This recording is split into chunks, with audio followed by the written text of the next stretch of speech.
तुम मुझे यूं भुला न पाओगे, हाँ तुम मुझे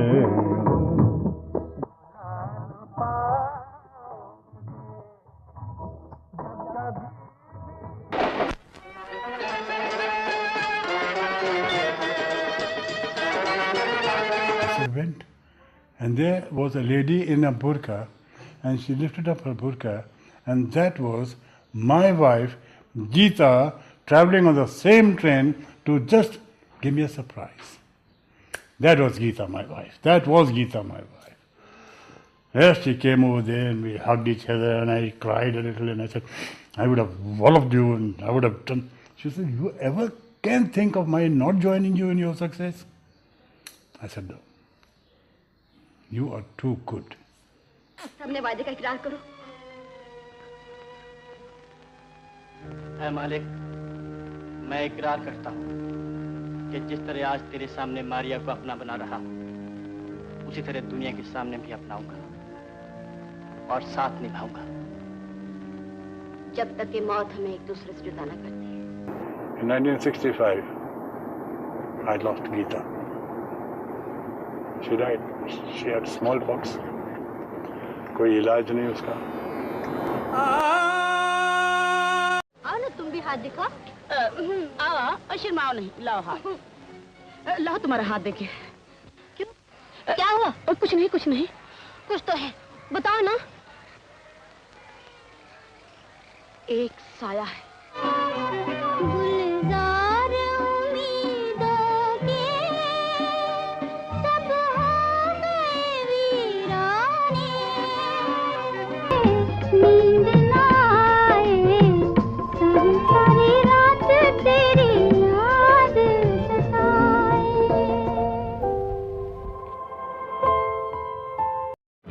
चाहे कोई मुझे जंगली कहे, कहने दो जी कहता रहे। आजकल तेरे मेरे प्यार के चर्चे हर ज़बान पर, सबको मालूम है और सबको। दोस्तों, साल 1957 का साल भारतीय फिल्म इतिहास के सबसे सुनहरे सालों में से शुमार है। यकीन ना हो तो उस साल की फिल्मों को देख लीजिए। उसी साल फिल्म मदर इंडिया आई थी, जिसे आज तक ब्लॉकबस्टर मूवी माना जाता है।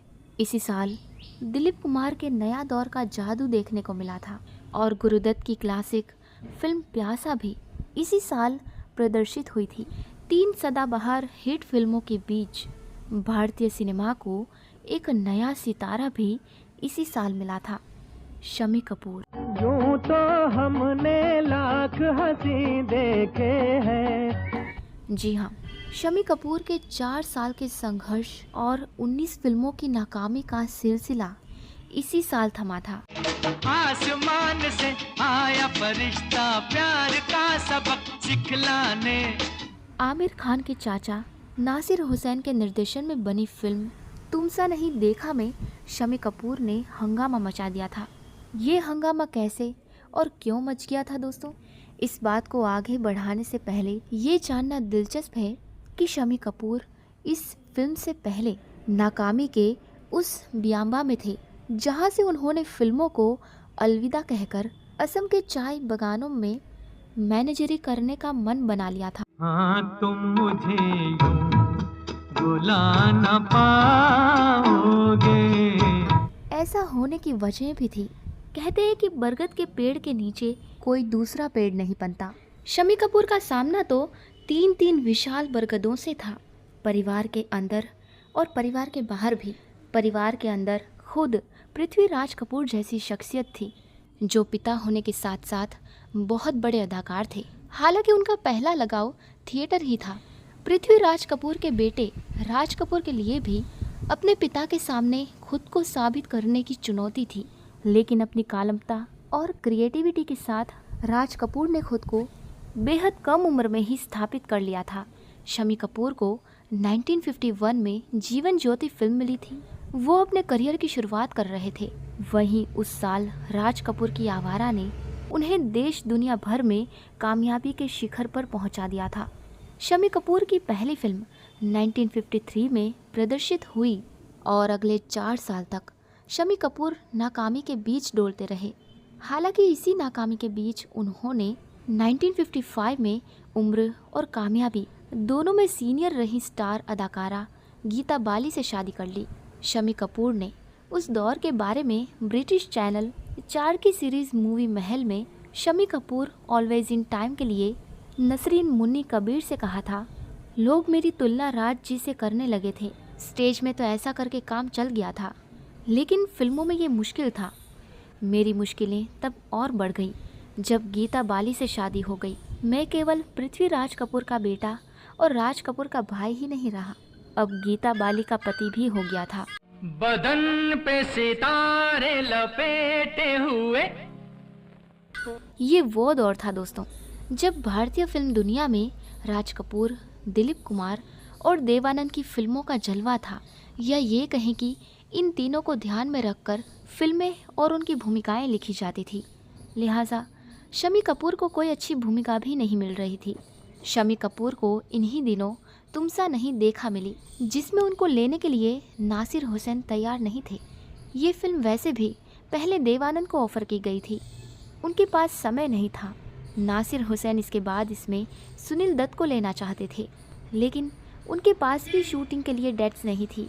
Bollywood top 20 superstars of Indian cinema में शम्मी कपूर पर लिखे लेख the star like no other में नसरीन मुन्नी कबीर ने लिखा था कि शशधर मुखर्जी ने नासिर हुसैन को कहा था कि तुम शम्मी कपूर को ट्राई करो, मैं इसमें संभावनाएं देख रहा हूँ।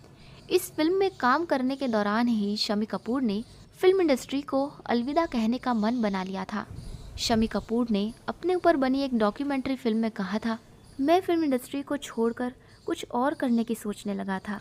ऐसे ही किसी दिन गीता बाली ने मुझसे कहा था कि शम्मी कपूर, तुम एक दिन बड़े स्टार बनोगे। ये चांद सा रोशन चेहरा, जुल्फों का रंग सुनहरा। ये मेरी पत्नी की बात सच हुई।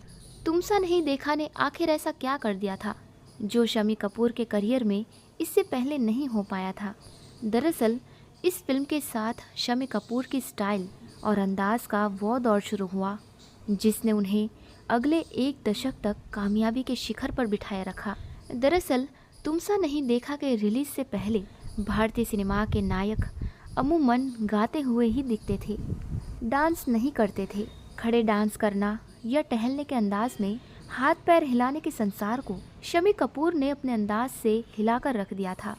तुम सा नहीं देखा में पहली बार ऐसा हीरो सामने आया था जिसे वाकई में किसी ने नहीं देखा था, जिसके हाथ पैर सब बिजली की तरह चलते दिख रहे थे। उनकी चाल में सितारों वाली अकड़ थी जो डांस कर रहा था। तुम भी हंसी, रुत भी हंसी, आज ये दिल, जो अपने चेहरे से हर तरह के भाव जाहिर कर रहा था, जिनकी डायलॉग डिलीवरी में भी एक रिदम भरा अंदाज दिख रहा था। और तो और बालों के अंदाज से लेकर कपड़ों तक के अंदाज पर शम्मी कपूर ने खासी मेहनत की थी। इस फिल्म के बारे में Kapoors the first family of Indian cinema की लेखिका मधु जैन से मुंबई के साइकोलॉजिस्ट उदयन पटेल ने कहा था कि वो पहले अदाकार थे जिन्होंने भारतीय सिनेमाई पर्दे पर युवा दिलों की चाहत का खुलेआम इजहार किया था।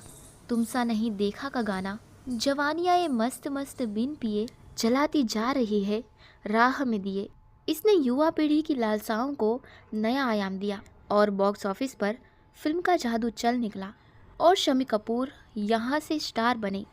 इसी पुस्तक में निर्माता, निर्देशक और बाद में शम्मी कपूर के समधी बने मनमोहन देसाई ने कहा था, अगर शम्मी कपूर पर्दे पर लिख रहे हों तो हमेशा रोने वाले किरदार देवदास पारों को भी छोड़ छाड़ या चुहल करने की गुंजाइश मिल जाएगी।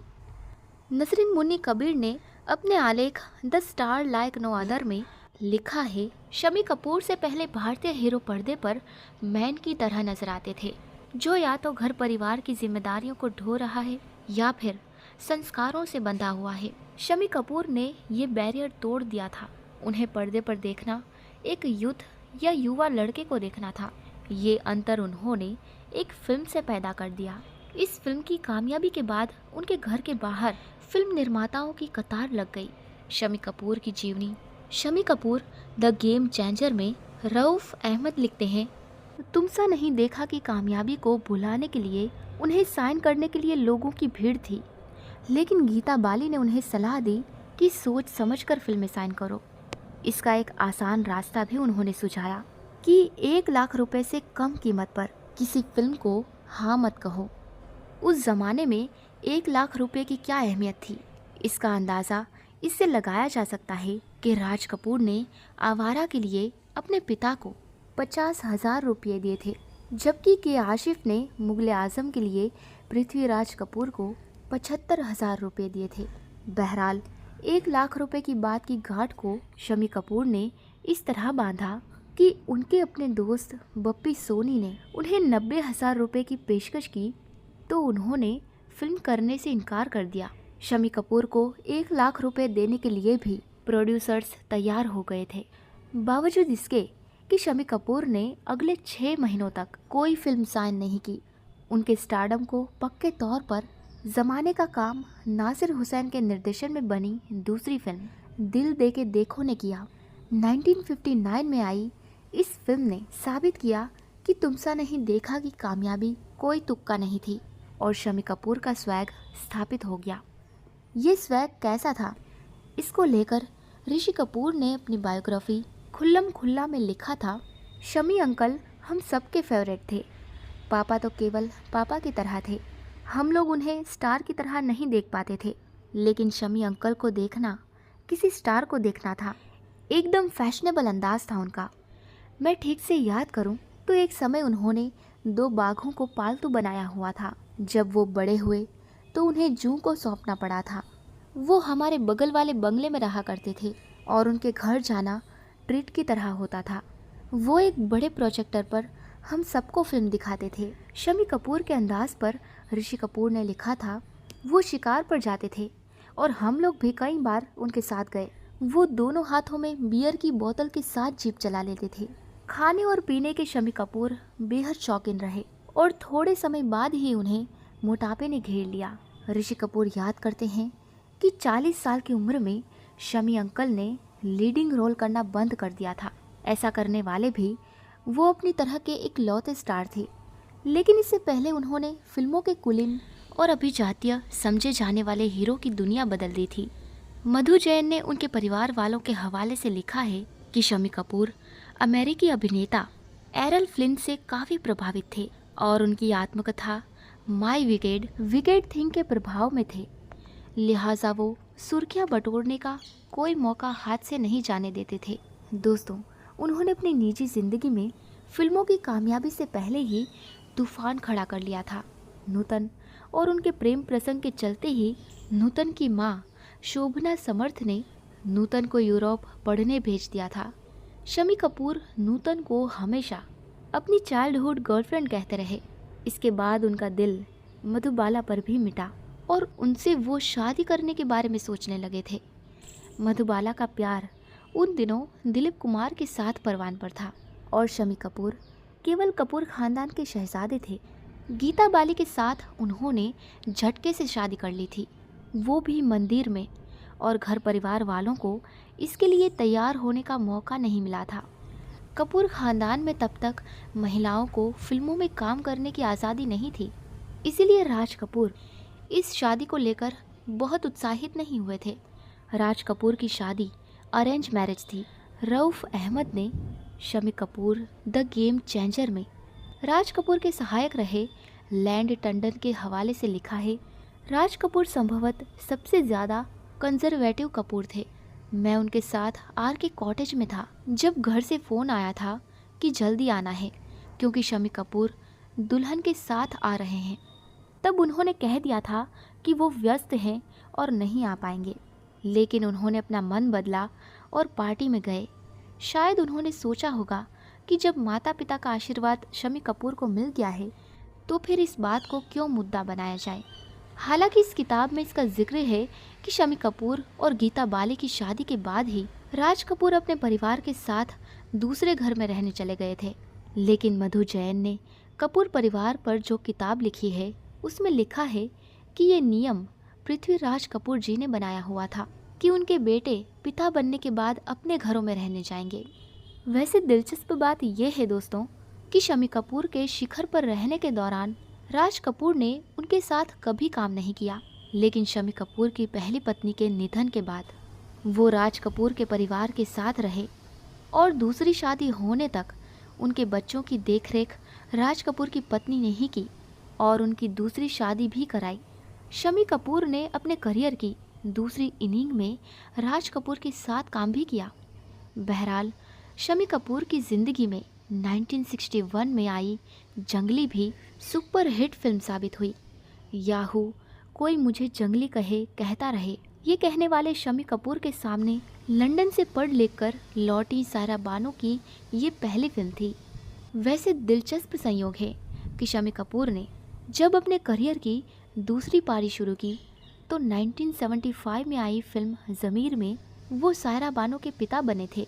इस बीच 1961 से 1971 तक वो लगातार हिट फिल्में देते रहे, जिसमें प्रोफेसर, ब्लफ मास्टर, कश्मीर की कली, राजकुमार, जानवर, तीसरी मंजिल, an evening in Paris, Brahmachari, Prince, तुमसे अच्छा कौन है और अंदाज जैसी कामयाब फिल्में शामिल हैं।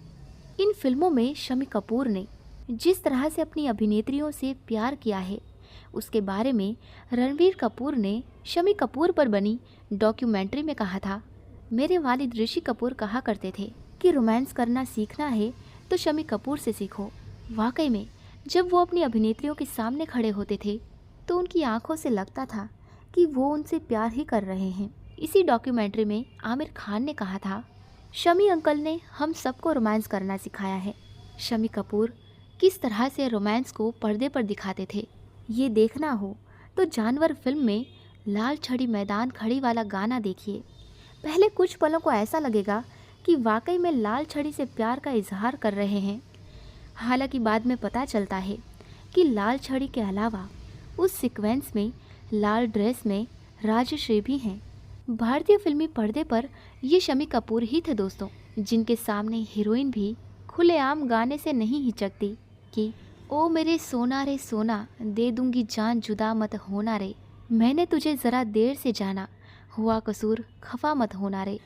शम्मी कपूर अपने करियर के दौरान नई अभिनेत्रियों के साथ काम करने के लिए मशहूर रहे, चाहे तुम सा नहीं देखा की अभिनेत्री अमिता रही हों, या फिर मुजरिम की रागिनी, या फिर दिल दे के देखो की आशा पारेख, कश्मीर की कली में शर्मिला टैगोर और प्रोफेसर में कल्पना।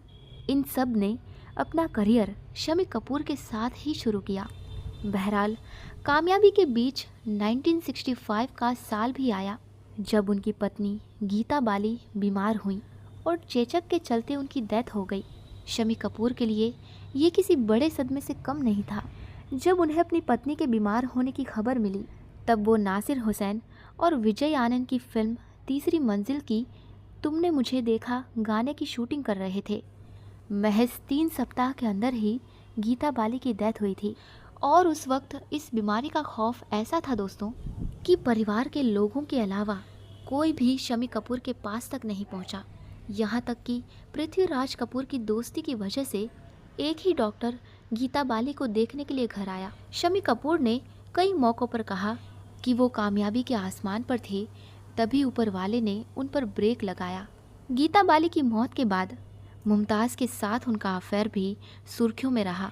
मुमताज़ ने सालों बाद एक इंटरव्यू में बताया था कि शम्मी कपूर उनसे शादी करना चाहते थे और यही वजह है कि राज कपूर ने मेरा नाम जोकर फिल्म में उन्हें मौका नहीं दिया, क्योंकि वो घर की महिलाओं के फिल्मों में काम करने के पक्ष में नहीं थे। मुमताज़ अपना करियर छोड़ना नहीं चाहती थी क्योंकि उन्होंने बड़ी मेहनत से बनाया था और दूसरी तरफ शम्मी कपूर को अपने दोनों बच्चों की देखभाल करने के लिए पत्नी चाहिए थी। इसके बाद शम्मी कपूर का अफेयर बीना रमानी के साथ भी चला। बीना रमानी तब लंदन में पढ़ रही थी और शम्मी कपूर उन्हें स्पोर्ट्स कार गिफ्ट कराए थे, लेकिन ये साथ भी लंबा नहीं चला क्योंकि बीना रमानी की उम्र कम थी।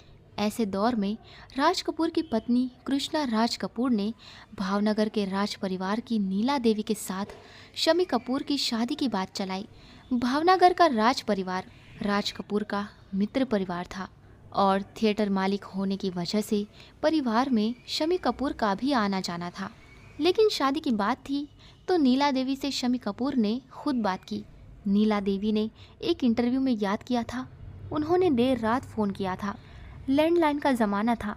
मेरे घर वालों ने शमी कपूर को कहा अभी रात हो गई है, लेकिन उन्होंने दोबारा फ़ोन कर दिया, अपने बारे में सब कुछ बताया, अफेयर के बारे में भी कहा। फिर पूछा कि आप अपने घर वालों से बात करके बताइए और आप ब्रेकफास्ट करने के लिए आ जाइए, हमेशा के लिए मेरे यहाँ रहने। ये बात सुबह 5-6 बजे तक चलती रही।